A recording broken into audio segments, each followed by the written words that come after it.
presented by Anuradha Recording Studio, Sivan. तुम दूध मांगोगे हम खीर देंगे, तुम कश्मीर मांगोगे हम खीर देंगे। जहिया भारत के माता पीली पीली खिलसा तो हर गरमी उतर जाई। चलते हुए दिए को परवाने क्या बुझाएंगे। चढ़ल बा हई गरमी सारा तोरे उतर जाई।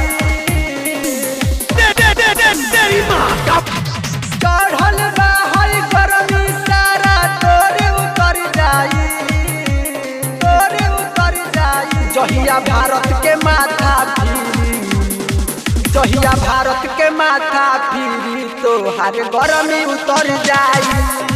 जहिया भारत के माथा पीली तो हर गरमी उतर जाई। चढ़ल बा हई गरमी सारा तोरे उतर जाई।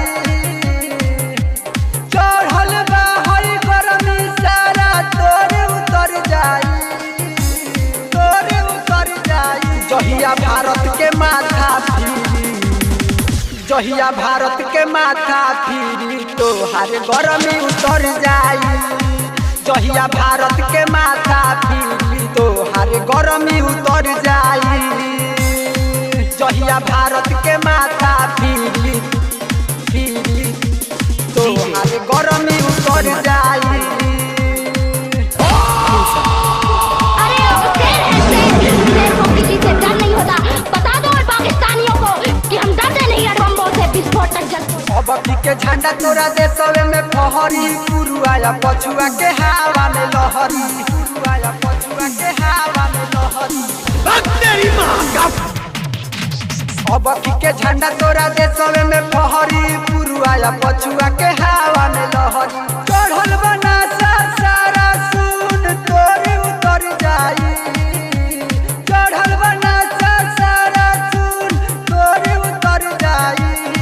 जहिया भारत के माथा पीली पीली पीली, जहिया भारत के माथा पीली तो हर दाता बिगड़ जाई। जहिया भारत के माथा पीली तो हर दाता बिगड़ जाई।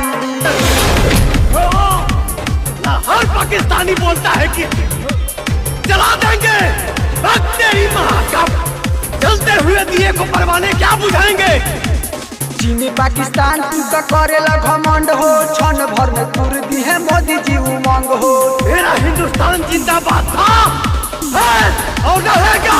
चीन पाकिस्तान तू तो करेला घमंड हो, क्षण भर में मोदी जी तुरी है उमंग हो, तुरी है उमंग हो। सोनू सतरंगी रमेश बिहारी नाही न कर पाई।